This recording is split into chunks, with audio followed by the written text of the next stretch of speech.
Good morning, dear student. Welcome to my YouTube channel English with Mukesh Acharya.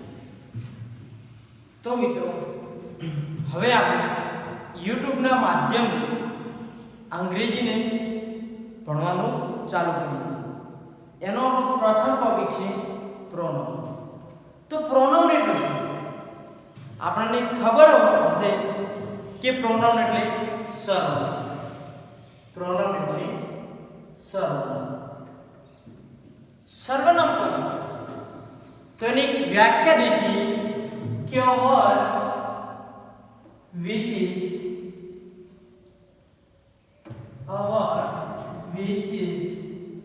used in place of noun. શબ્દ કે જે નામના બદલે વપરાય તેને સર્વનામ કહેવાય. તો નામના બદલે કઈ રીતે વપરાય? અહીંયા ગુજરાતીમાં લખ્યું કે નામના બદલે વપરાતા શબ્દને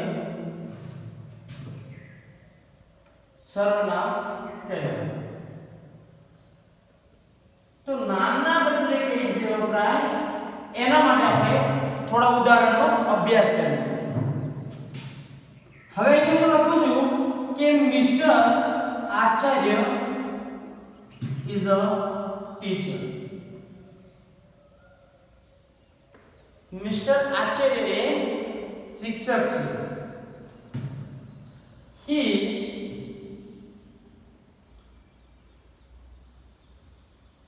teaches English.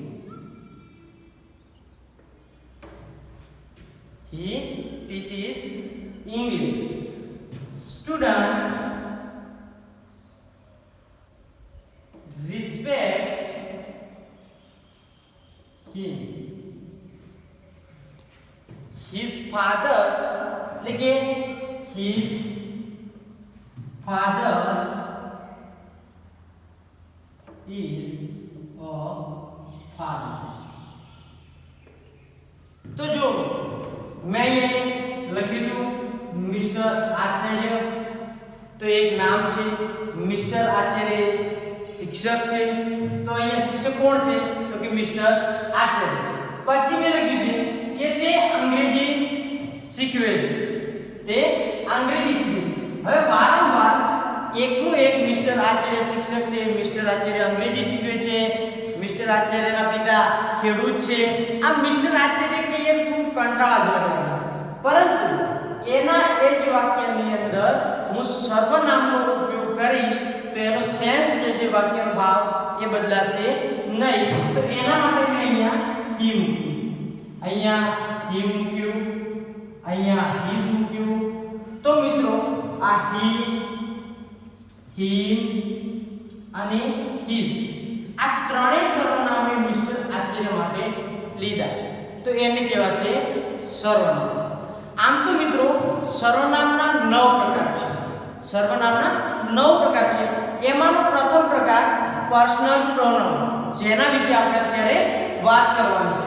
તો પર્સનલ પ્રોનાઉન એટલે શું? ચલો એને આપણે સમજીએ. તો પર્સનલ પ્રોનાઉન એટલે કે વ્યક્તિવાચક સર્વનામ.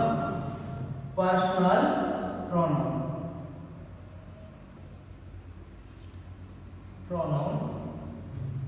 જેનું ગુજરાતી છે વ્યક્તિવાચક સર્વનામ.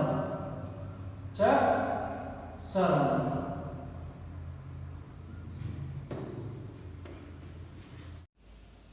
તો પર્સનલ પ્રોનાઉન વ્યક્તિવાચક સર્વનામ. તો એનો આપણે કોષ્ટક દ્વારા અભ્યાસ કરીએ. તો એની અંદર પ્રથમ પુરુષ એકવચન. તો આપણે જાણીએ છીએ કે પ્રથમ પુરુષ, બીજો પુરુષ અને ત્રીજો પુરુષ. તો પ્રથમ પુરુષ એકવચન આઈ. પ્રથમ પુરુષ એકવચનનું સર્વનામ આઈ, જેની કર્મ વિભક્તિ થશે આઈ એ કરતા વિભક્તિ છે, પણ એની કર્મ વિભક્તિ મી, સંબંધ વિભક્તિ માં અને છઠ્ઠી વિભક્તિ માય. એ જ રીતે પ્રથમ પુરુષ બહુવચન, પ્રથમ પુરુષ બહુવચન તો વી, એની કર્મ વિભક્તિ અસ, સંબંધક વિભક્તિ અવર, છઠ્ઠી વિભક્તિ અવસ. એ જ રીતે બીજો પુરુષ એકવચન અને બહુવચન. તો મિત્રો યુ એ બીજો પુરુષ એકવચન અને બહુવચન બંને. તો એની કર્તા વિભક્તિ યુ, એની કર્મ વિભક્તિ પણ યુ જ રહેશે, સંબંધક વિભક્તિ યોર અને છઠ્ઠી વિભક્તિ યોર્સ. હવે વાત કરીએ ત્રીજા પુરુષ એકવચનની. તો ત્રીજો પુરુષ એકવચન આપણે બધા જાણીએ છીએ તેમ હી, સી અને ઇટ. હી, સી, ઇટ એ ત્રીજો પુરુષ એકવચન છે. તો હી ની કર્મ વિભક્તિ હિમ, સંબંધક વિભક્તિ હિઝ અને એની છઠ્ઠી વિભક્તિ પણ હિઝ રહેશે. એ જ રીતે સી, તો એની કર્મ વિભક્તિ હર, સંબંધક વિભક્તિ પણ હર અને છઠ્ઠી વિભક્તિ એટલે કે પોઝિટિવ ટુ હર્સ. ઇટ એની કર્મ વિભક્તિ પણ ઇટ, સંબંધક વિભક્તિ ઇટ્સ અને ઇટ્સ. હવે મિત્રો ત્રીજો પુરુષ એકવચન તો હી, સી, ઇટ એનું ત્રીજો પુરુષ બહુવચન. તો એ ત્રણેયનું બહુવચનનો કરતા તે છે ત્રીજો પુરુષ બહુવચન. એટલે કે હી, સી, ઇટ ત્રણેયનું બહુવચન તે. તો તેની કર્મ વિભક્તિ થશે them, એની સંબંધક વિભક્તિ થશે their અને theirs. તો મિત્રો આ કોષ્ટક દ્વારા આપણે અભ્યાસ કર્યો કે કર્તા વિભક્તિ. તો કર્તાના સ્થાન ઉપર આવતી હોવાથી એને કર્તા વિભક્તિ કહેવાય છે. તો I એ હંમેશા કર્તાના સ્થાને હોય છે. એક તમને ક્યારે બીજા કોઈ સ્થાને જોવા મળશે નહીં. એ જ રીતે મી, તો મી એ કર્મ વિભક્તિ છે કારણ કે એનું સ્થાન કયું છે, કર્મની જગ્યાએ આવે છે મી. એ જ રીતે માય સંબંધક વિભક્તિ, એ સંબંધ બતાવે છે તેથી એને સંબંધક વિભક્તિ કહેવામાં આવે છે. તો એ રીતે દરેકે દરેકનો તમે અભ્યાસ કરી શકો છો કે વી છે તો એ હંમેશા કર્તાના સ્થાને હોય છે. ધારો કે we are students, we are students, અમે વિદ્યાર્થીઓ છીએ, અમે વિદ્યાર્થીઓ છીએ. તો અહીંયા દેખો વી એ કર્તાના સ્થાને છે. તો એ જ રીતે કર્તા વિભક્તિ છે એ હંમેશા કર્તાના સ્થાને છે, કર્મ વિભક્તિ એ હંમેશા કર્મના સ્થાને છે. તો ચલો મિત્રો હવે આપણે પર્સનલ પ્રોનાઉનને વ્યક્તિગત રીતે સમજીએ. તો એમાં પ્રથમ પુરુષ એકવચન ફર્સ્ટ પર્સન સિંગ્યુલર આઈ નો ઉપયોગ છે કે આઈ નો ઉપયોગ ક્યારે થશે. તો મિત્રો આઈ નો ઉપયોગ એ પ્રથમ પુરુષ એકવચન બોલનાર વ્યક્તિ માટે થશે. જ્યારે કોઈ પણ વ્યક્તિ પોતાના વિશે વાત કરવી હોય ત્યારે આઈ નો ઉપયોગ કરશે. ધારો કે મારે મારા વિશે વાત કરવી છે તો હું મારા માટે આઈ નો જ ઉપયોગ કરવાનો કે આઈ એમ ટીચર. એ જ રીતે તમારે તમારા વિશે વાત કરવી હોય તો તમે તમારા માટે બોલનાર વ્યક્તિ હંમેશા પોતાના માટે આઈ નો ઉપયોગ કરે છે. તો આઈ એ બોલનાર વ્યક્તિ માટે વપરાય છે, બોલનાર વ્યક્તિ માટે વપરાય છે.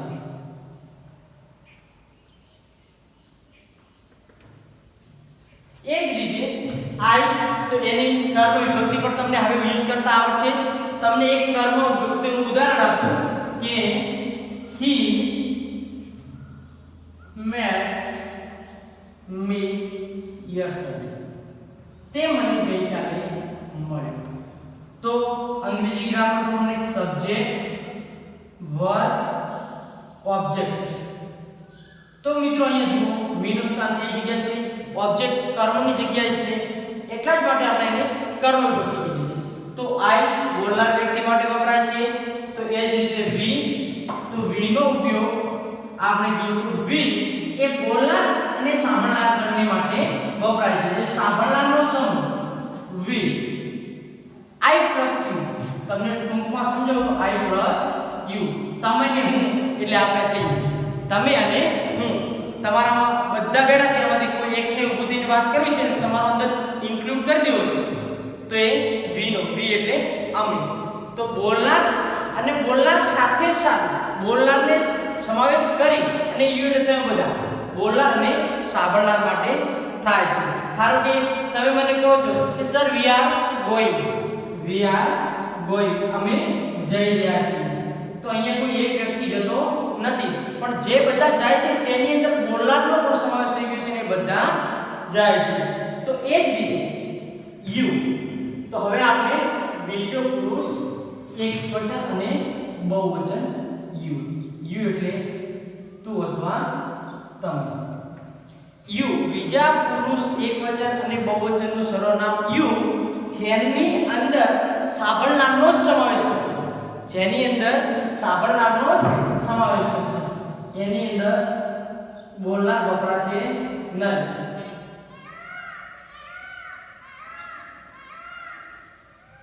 યુ એ હંમેશા સાંભળનાર માટે વપરાય છે. હું કંઈ પણ તમને કેવું છે તું કહીશ કે તમે તું, તો તમારા માટે હું યુ સર્વનામ એટલે યુ એ હંમેશા બીજો પુરુષ સાંભળનાર માટે વપરાય છે.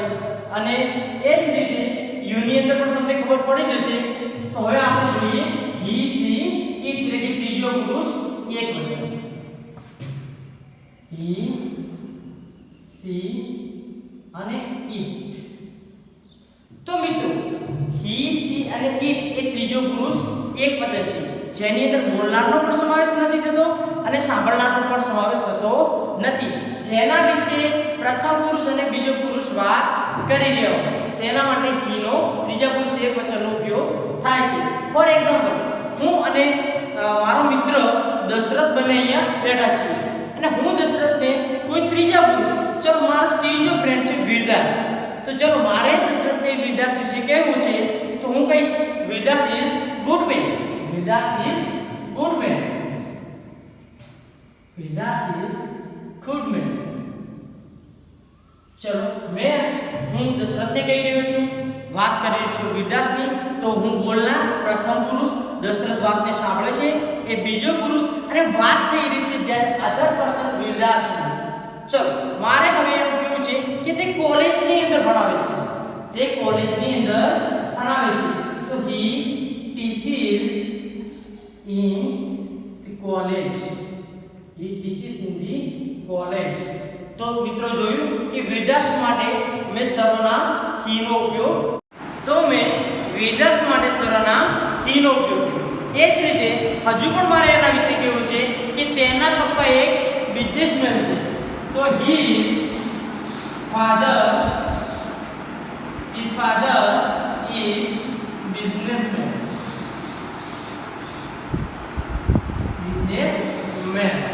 તો આ રીતે સર્વનામ હી નો ઉપયોગ એટલે કે ત્રીજા પુરુષ એકવચનનો કોઈ ત્રીજા વ્યક્તિની વાત કરતા હોઈએ ત્યારે થતો હોય છે.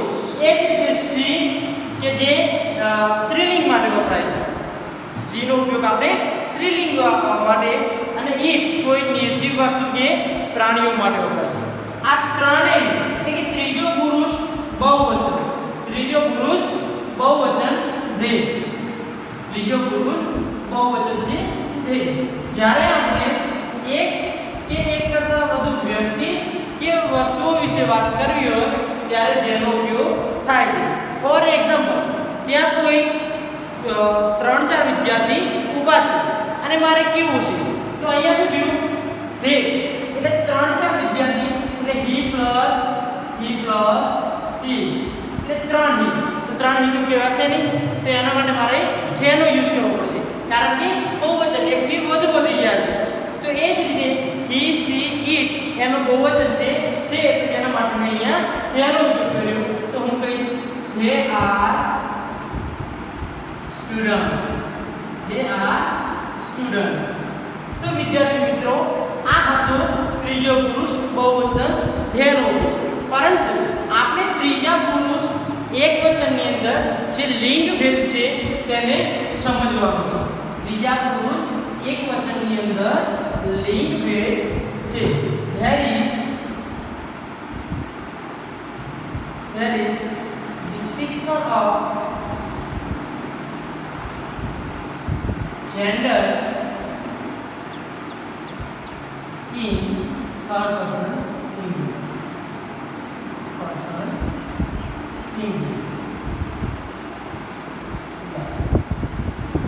ત્રણ જાતિ, એક છે મેસ્ક્યુલાઇન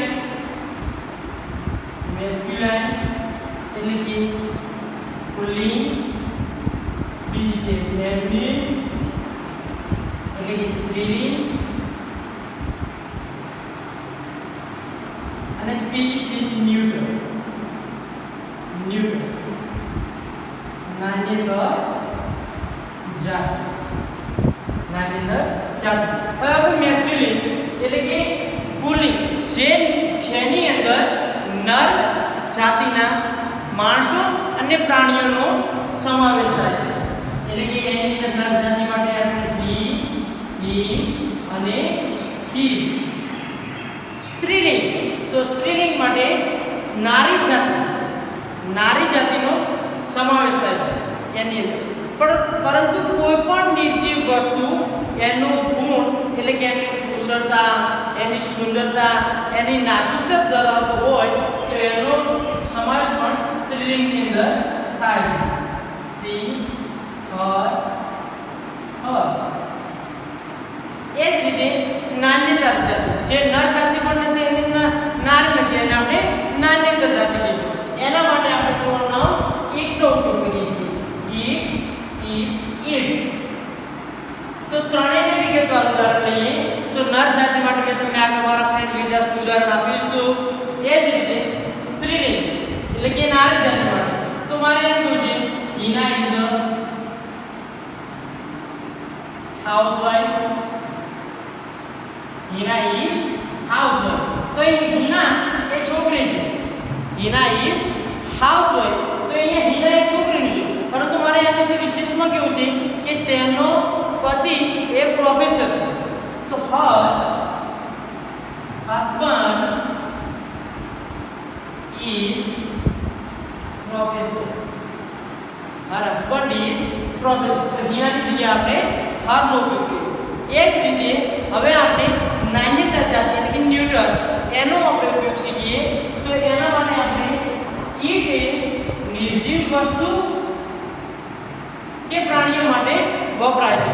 નિર્જીવ વસ્તુ મારે એવું કહ્યું છે કે this is pen. This is pen. તો અહીંયા તમે જોઈ શકો છો પેન એ નિર્જીવ વસ્તુ છે અને એના વિશે કહેવું છે કે તે કાળી છે. It is black. It is black. It is a black. એ જ રીતે કોઈ પ્રાણી છે તો કે the camel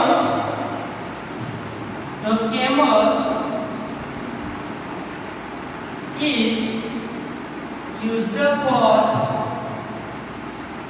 traveling in the desert.